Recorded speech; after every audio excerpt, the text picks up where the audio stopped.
আসসালামু আলাইকুম। Cook and kids with রুমানার নতুন রেসিপিতে আপনাদেরকে আমন্ত্রণ জানাচ্ছি। আমাদের আজকের রেসিপি হচ্ছে চিকেন চেঙ্গেজি। আমার এই রেসিপি ফলো করে যদি চিকেন চেঙ্গেজি তৈরি করেন, আবার নতুন করে বানাতে হবে ইনশাল্লাহ। এই রেসিপিটি বাড়ির সব ধরনের সদস্যদের কাছেই ভালো লাগবে আশা করছি। তাহলে চলুন দেরি না করে মূল রেসিপি শুরু করি। এখানে আমি চিকেন চেঙ্গেজির জন্য নিয়ে নিয়েছি 500 গ্রাম ব্রয়লার মুরগির লেগ পিস। এখানে আমার 5টাতেই হাফ কেজি হয়েছে।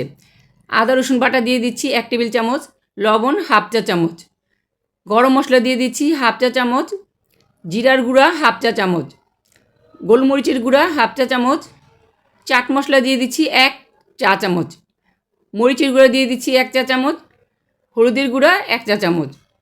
এখানে ফ্যাটানো টক দই দিয়ে দিচ্ছি 1 টেবিল চামচ। সেই সাথে দিয়ে দিচ্ছি লেমন জুস 1 চা চামচ। এটা আমি ভালোভাবে চিপড়ে দিয়ে দিচ্ছি। এখন আমি মশলাগুলোর সাথে মাংসটাকে ভালোভাবে মেখে নিব। এমনভাবে মেখে নিব যেন মশলাটা ভালোভাবে চিকেনের গায়ে লেগে থাকে, কোনো অংশ যেন কোনো মতেই বাদ না যায়। এখানে ভালোভাবে মাখাটা কিন্তু অত্যন্ত জরুরি। আমি দেখুন কিভাবে ভালোভাবে মশলার সাথে মেখে নিচ্ছি। এখন আমি মশলা মাখানো হয়ে গেলে এটাকে আমি 20 মিনিটের জন্য রেস্টে রাখবো। কড়াইতে আমি 4 টেবিল চামচ সয়াবিন তেল দিয়ে দিচ্ছি। এর মধ্যে দিয়ে দিচ্ছি 1 কাপ কুচানো পেঁয়াজ। পেঁয়াজটাকে আমি একটু হালকা করে ভেজে নিব, নরম হওয়া পর্যন্ত, বাদামি করে কিন্তু ভাজবো না। এর মধ্যে দিয়ে দিচ্ছি পাকা একটি টমেটো। টমেটোটা বেশ বড় সাইজের। এখন টমেটোটা দিয়ে পেঁয়াজটাকে আরেকটু ভেজে নিব। টমেটো এই ফাঁকে একটু নরম হয়ে যাবে।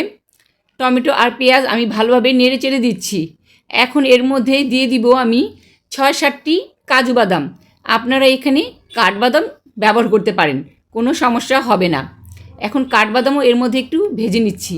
এখন ভাজা হয়ে গেলে আমি এটা ঠান্ডা করে নিব।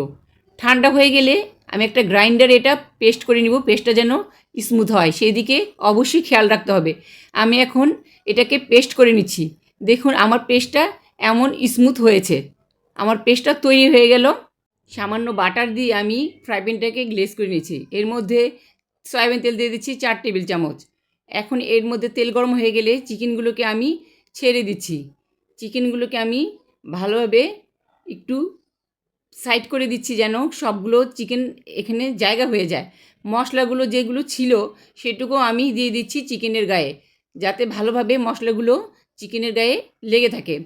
এখন আমি চিকেনগুলোকে কিন্তু সুন্দরভাবে ভেজে নিব। এক সাইড লাল হওয়া অবধি অপেক্ষা করব। এক সাইড লাল হলেই আমি উল্টাবো, তার আগে নয়। আপনারা হয়তো অনেকেই জানেন না যে এটা চিকেন চাঙ্গিজি দিল্লির একটি বিখ্যাত খাবার। এই রেসিপিটা এতটাই জনপ্রিয় যে একবার বানালে অবশ্যই দ্বিতীয়বার সবাই বানাতে উৎসাহী হয়। আপনারা আমাদের এই চ্যানেলটি পাশেই থাকুন। আমাদের এই চ্যানেলে রেসিপির সাথে সাথে পাচ্ছেন আমার বাচ্চাদের নজর কাড়া মনোমুগ্ধকর পারফরমেন্স।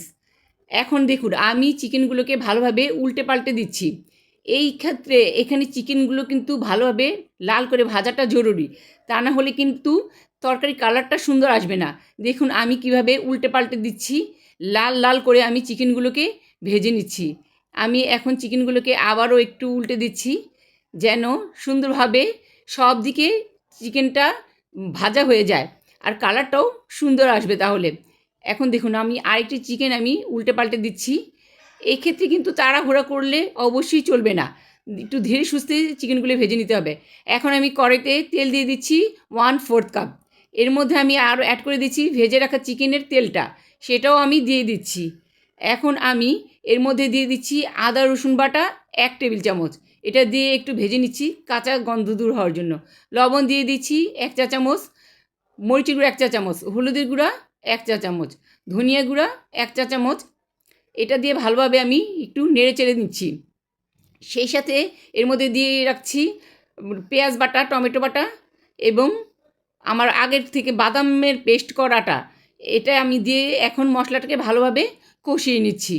দেখুন আমি ভালোভাবে কষিয়ে নিচ্ছি যেন কড়াইতে লেগে না যায়। এখানে কিন্তু নাড়াচাড়া বন্ধ করলে চলবে না। এর মধ্যে দিয়ে দিচ্ছি ফ্যাটানো টক দই 1 টেবিল চামচ। টক দইটাও আমি দিয়ে দিচ্ছি। এখন আমি যা দেবো তা হচ্ছে লিকুইড মিল্ক 1/4 কাপ। এটা ভালোভাবে খেয়াল করবেন, টক দই কিন্তু আমি আগে দিয়েছি। এখন এরই মাঝে আমি একটা কয়লার টুকরা গ্যাসের নিচে দিয়ে দিলাম। চুলার মধ্যে এটা গরম হতে থাকুক। এখানে আমি মশলাটাকে ভালোভাবে কষিয়ে নিচ্ছি। মশলা আমার কষানো হয়ে গেছে। এখন এর মধ্যে আমি দিব ভেজে রাখা চিকেন। ভেজে রাখা চিকেনগুলো দিয়ে আমি এখন মশলার সাথে একটু ভালোভাবে নেড়ে চেড়ে দিব। ভালোভাবে মশলাটার সাথে যাতে মাংসটা লেগে যায় আমি দিয়ে দিচ্ছি। এখন এর মধ্যে দিয়েছি পরিমাণ মতো পানি, যাতে চিকেনটা ভালোভাবে সেদ্ধ হয়ে যায়। এখন মশলাটার সাথে যাতে গ্রেভিটা ভালোভাবে হয় সেজন্য কিন্তু এখানে ভালোভাবে মশলাটা কষিয়ে রাখা জরুরি। আমি 10 মিনিটের জন্য এটা এখন রান্না করব। ফিরে এসেছি 10 মিনিট পর। আমার পানিটা কিন্তু শুকিয়ে গেছে। এর মধ্যে দিয়ে দিলাম 4-5টি কাঁচামরিচ, সেই সাথে 1 চা চামচ বাটার। বাটারটা দিলে হবে কি, গ্রেভিটা খেতে আরও বেশি টেস্টি হবে। এখন আমি বাটারটার সাথে এখন মশলাটাকে ভালোভাবে নেড়ে চেড়ে দিচ্ছি, সেই সাথে চিকেনটাকেও ভালোভাবে আমি নেড়ে চেড়ে দিচ্ছি। আমার মাংস কিন্তু এখন হয়ে গেছে। এখন একটু এর মধ্যে দিয়ে দিচ্ছি সেই যে রেখেছিলাম একটা কয়লাটাকে আমি একটা স্টিলের বাটিতে বসিয়ে দিয়ে দিচ্ছি। এর মধ্যে দিয়ে দিব অল্প একটু তেলটা দিয়ে যাতে ধোয়া বের না হয় আমি এটা ভালোভাবে ঢেকে দিব ঢাকনাটা 10 মিনিটের জন্য। দেখুন আমার চিকেন চেঙ্গিজি কিন্তু পুরোপুরি তৈরি। এখন এটা আপনারা ভাত, রুটি, পরোটা কিংবা পোলাওর সাথে সার্ভ করতে পারবেন অনায়াসেই। আমাদের এই রেসিপিটি যদি ভালো লাগে তাহলে অবশ্যই আপনারা বাড়িতে ট্রাই করবেন একবার হলেও। আমাদের এই চ্যানেলটিকে আপনারা সাবস্ক্রাইব করে লাইক, কমেন্ট, শেয়ার করতে একদমই ভুলবেন না। সবাই ভালো থাকুন, সুস্থ থাকুন। আবার দেখা হবে নতুন কোনো রেসিপিতে। আজ এ পর্যন্তই। আল্লাহ হাফেজ।